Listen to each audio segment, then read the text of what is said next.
Parang nasa pambak na tayo. Toyota Yaris. So, medyo marami-rami na rin yung tumingin ito na mga mekaniko, pero hindi talaga nadali yung kanyang problema. Marami na itong pinalitan mga bay. Nagpalit na rin siya nito ng fuel injector.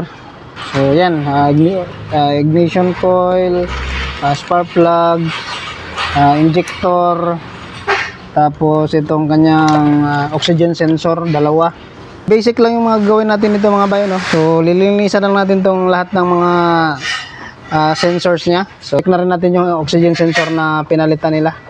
So yan, lilinisan lang natin tong kanyang oxygen sensor mga bay.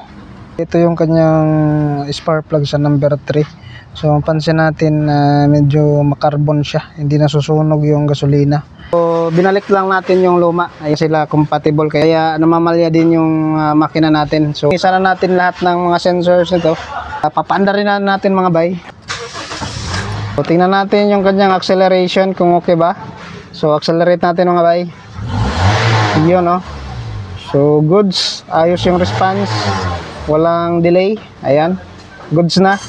So tayo dito sa makina, ayun, no? So kita niyo mga bay na malaki na yung pagbabago dun sa under natin. So, wala na siyang pamamalya.